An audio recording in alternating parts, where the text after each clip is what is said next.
మీ ఇంట్లో మొదటి కోటీశ్వరుడు మీరే అవ్వాలనుకుంటున్నారా? ఈ ఫైనాన్షియల్ వెబినార్ లో ఇప్పుడే జాయిన్ అవ్వండి. నమస్తే, నేను Keshav. Welcome to Suman TV. కేంద్ర ప్రభుత్వం ఫుల్ టర్మ్ బడ్జెట్ని ప్రవేశపెట్టింది 2024-25కి సంబంధించి వ్యక్తిగత ఇన్కమ్ ట్యాక్స్ విషయంలో కూడా కొన్ని మార్పుల్ని ప్రతిపాదించింది. 2023-24లో ఆల్రెడీ కొన్ని మార్పులు చేసి స్లాబ్ సిస్టమ్ని విస్తరించినటువంటి కేంద్రం ఈసారి చేసినటువంటి మార్పులండి. ఈసారి చేసిన మార్పుల వలన ఎక్కువ ప్రయోజనాలు ఎవరికి కలుగుతాయి, ఎంత జీతం వచ్చేవారు ట్యాక్స్ పరిధిలోకి వస్తారు, ఈ అంశాలను ఒకసారి విశ్లేషించేటువంటి ప్రయత్నం చేద్దాం. కేంద్ర ప్రభుత్వం చాలా స్పష్టంగా అనౌన్స్ చేసింది.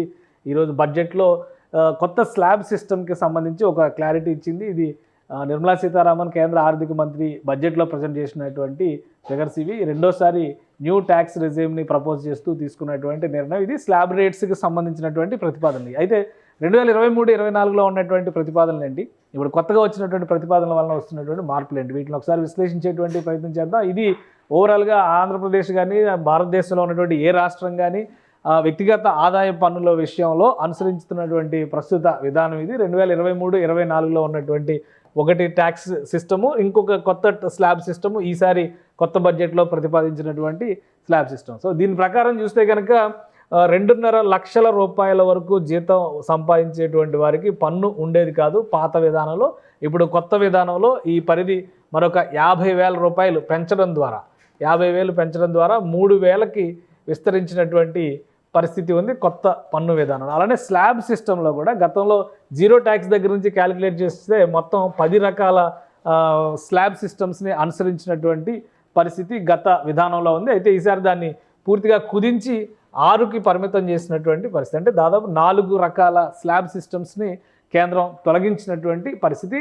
ఇక్కడ చూస్తే 2,50,000 రూపాయల రూపాయి నుంచి 3 లక్షల రూపాయల వరకు ఆదాయం ఉన్నటువంటి వర్గాలు 5% పన్ను కట్టాల్సినటువంటి పరిస్థితి గతంలో ఉండేది. అయితే ఈసారి అవుటర్ స్లాబ్లో అవుటర్ సిస్టమ్ని 7 లక్షలకు పెంచింది. అంటే పరిధిని 3 లక్షల రూపాయల నుంచి 7 లక్షల రూపాయల వరకు పెంచడం, 3 లక్షల రూపాయి దగ్గర నుంచి 5% ట్యాక్స్ని యాడ్ చేయడం, ఇది కొత్త విధానంలో వస్తున్నటువంటి. కాబట్టి 3 లక్షల రూపాయల వరకు అయితే జీరో ట్యాక్స్, 3 లక్షల రూపాయి నుంచి మాత్రం 5% పన్ను వస్తుంది. అయితే ఈ 5% స్లాబ్ గతంలో 5 లక్షల రూపాయల వరకు మాత్రమే ఉండేది. ఇప్పుడు దాన్ని 7 లక్షల రూపాయల వరకు విస్తరించింది. అంటే 2 లక్షల రూపాయలు అక్కడ బెనిఫిట్ కలుగుతున్నటువంటి పరిస్థితి ఉంది. అలానే 5 లక్షల నుంచి 6 లక్షల జీతం ఉండేటువంటి వాళ్ళకి 10% పన్నుని గతంలో అనుసరించారు. అలానే 6 లక్షల రూపాయి నుంచి 7,50,000 వరకు కూడా 10% పన్నుని అనుసరించినటువంటి పరిస్థితి. ఈసారి ఈ స్లాబ్స్ మొత్తాన్ని కూడా కలిపేసింది కేంద్ర ప్రభుత్వం. ఎందుకంటే 7.5 లక్షల నుంచి 9 లక్షల రూపాయలు ఉన్న వారికి 5% ఉండేది, పాత 15% ఉండేది ట్యాక్స్ సిస్టమ్. కానీ ఈసారి దాన్ని పూర్తిగా తగ్గించడం ద్వారా 10 లక్షల వరకు 10 లక్షల రూపాయల వరకు 7 లక్షల నుంచి 10 లక్షల రూపాయల వరకు 10%గా ఒకటే స్లాబ్ కింద మార్చేసింది. అంటే ఇక్కడ దాదాపు 3 స్లాబులు కలిసిపోయినటువంటి పరిస్థితి ఈ ఒక్క సవరణతోనే జరిగింది. దీనివల్ల ఆదాయ పన్ను కట్టేవారికి కూడా కొంత ఉపశమనం. ఎందుకంటే 10 లక్షల రూపాయలు వచ్చిన వారు కూడా 15% ట్యాక్స్ లిమిట్లోకి వచ్చేటువంటి పరిస్థితి గతంలో ఉండేది. ఇప్పుడు 10 లక్షల వరకు 10% వరకే పన్ను పరిమితిని కేంద్రం డిసైడ్ చేసింది. ఇక 10 లక్షల రూపాయి నుంచి 12 లక్షల రూపాయల వరకు, అంటే 2 లక్షల రూపాయలు, ఈ రెండింటికి మధ్య ఉన్నటువంటి అంతరం ఇక్కడ 15% స్లాబ్ని తీసుకొచ్చింది. ఇక 12 లక్షల నుంచి 15 లక్షల రూపాయల జీతం సంవత్సరానికి ఆదాయం సంపాదించేటువంటి వారికి సంబంధించి 20% ట్యాక్స్ని డిసైడ్ చేసింది. ఇక్కడ గతంలో చూస్తే కనుక 10 లక్షల నుంచి 12.5 లక్షల వరకు 20% స్లాబ్ని డిసైడ్ చేసింది. 12.5 లక్షల నుంచి పైన వచ్చిన వాళ్ళందరూ కూడా 30% పన్ను పరిధిలోకి వచ్చేటువంటి పరిస్థితి ఉండేది. ఈసారి దాన్ని పూర్తిగా స్ప్లిట్ చేసి 12 లక్షల నుంచి 15 లక్షలకు వచ్చేటువంటి వారిని 20%, 15 లక్షల పైన వచ్చినటువంటి వారికి 30% పన్ను పరిధిని డిసైడ్ చేసింది కేంద్ర ప్రభుత్వం. సో ఈ మార్పుల వలన సాధారణమైనటువంటి ఉద్యోగులకి కావచ్చు, చిన్న వ్యాపారస్తులకి ఆదాయాన్ని చూపించేటువంటి వారికి కావచ్చు, వీళ్ళందరికీ కూడా ఎటువంటి వెసులుబాటు కలుగుతుంది, ఇందులో ఉన్నటువంటి కీలకమైనటువంటి అంశాలు ఒకసారి చూద్దాం. స్టాండర్డ్ డిడక్షన్ని పెంచడం అనేది మరొక ముఖ్యమైనటువంటి అంశం. 50,000 రూపాయల నుంచి 75,000 రూపాయలు పెంచింది. అలానే పెన్షనర్లకు సంబంధించినటువంటి పరిమితిని కూడా ఇందులో వెసులుబాటు ఇచ్చింది కేంద్ర ప్రభుత్వం. ఇక న్యూ ట్యాక్స్ సిస్టమ్ని ఇంట్రడ్యూస్ చేసేటువంటి క్రమంలో 3 లక్షల వరకు పన్ను లేదు కాబట్టి ఈ పాత సిస్టంలో చూసినటువంటి వాళ్ళకి 2.5 లక్షల నుంచే పన్ను మొదలయ్యేటువంటి పరిస్థితి ఉంది.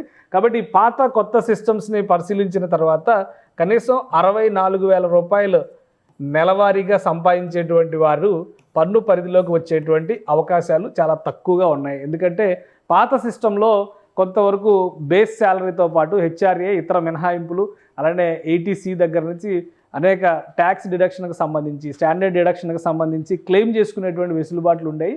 వీటన్నిటినీ ఒకటిగా మలుస్తూ కేంద్రం తీసుకున్నటువంటి కొత్త విధానంలో కనీసం 64,000 రూపాయల జీతం నెలకి సంపాదించుకోగలిగినటువంటి వేతన జీవికి ట్యాక్స్ పరిధిలోకి వచ్చేటువంటి అవకాశాలు చాలా తక్కువగా ఉన్నాయి.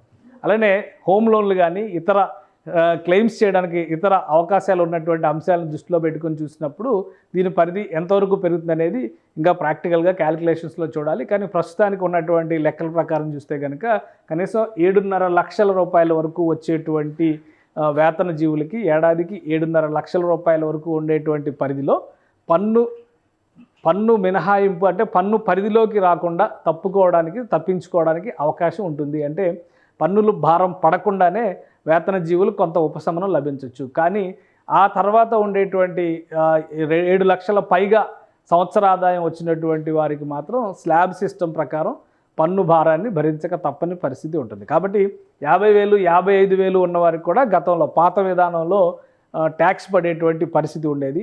కొత్తగా తీసుకొచ్చిన విధానంలో దాదాపు ఒక 10 నుంచి 15,000 రూపాయల వరకు వెసులుబాటు వస్తుందనేది కేంద్రం చెబుతున్నటువంటి వాదన. ఇక దీనిపైన వ్యక్తిగతమైనటువంటి పన్నులకి సంబంధించి, అంటే వ్యక్తిగతమైన ఇన్కమ్ ట్యాక్స్ కట్టేటువంటి వారందరూ కూడా దీనిపైనే క్యాలిక్యులేషన్స్ చేస్తున్నారు. కాబట్టి రాబోయేటువంటి ఆర్థిక సంవత్సరం 2024, 2025లో సబ్మిట్ చేయబోయేటువంటి ఇన్కమ్ ట్యాక్స్ రిపోర్ట్స్లో ఈ పన్ను మార్పులన్నీ కూడా వర్తిస్తాయి. దానికి తగ్గట్టుగా క్యాలిక్యులేషన్స్ని ఇప్పటి నుంచే రెడీ చేసుకోవాల్సినటువంటి అవసరం ఉంటుంది. నెలవారీ టీడీఎస్ కట్టింగ్స్లో కూడా ఈ విధానాన్ని అమలు చేయడానికి అవకాశాలు ఎక్కువ శాతం ఉన్నాయి. కాబట్టి సేవింగ్స్ విషయంలో కానీ, డబ్బుని పొదుపు చేసుకునేటువంటి క్రమంలో కానీ ఎటువంటి మార్గాల్ని అనుసరించాలనేది ఇంకా స్పష్టత రావడానికి అవకాశం ఉంది. కానీ మినిమం శాలరీస్ విషయంలో 50,000 శాలరీ వచ్చేటువంటి వారు కూడా ట్యాక్స్ పరిధిలోకి వచ్చేటువంటి పరిస్థితి ప్రస్తుత విధానంలో ఉండడానికి చాలా తక్కువ అవకాశాలు మాత్రమే ఉన్నాయి. కాబట్టి 63 నుంచి 64,000 రూపాయల వరకు సంపాదించుకునేటువంటి వారు పన్ను పరిధిలోకి రావడానికి చాలా తక్కువ అవకాశాలు ఉన్నాయనేది దీనికి సంబంధించి ఇన్కమ్ ట్యాక్స్ ఎక్స్పర్ట్స్ చెప్తున్నటువంటి మాట. కాబట్టి మీ సేవింగ్స్ విషయంలో కానీ, మీ ప్రణాళికల విషయంలో కానీ కొత్త విధానాన్ని దృష్టిలో ఉంచుకొని మార్పులు చేర్పులు చేసుకోండి. సుమన్ టీవీలో మీ పర్సనల్ అండ్ బిజినెస్ ప్రమోషన్స్ కోసం కింది నెంబర్కి కాంటాక్ట్ చేయండి.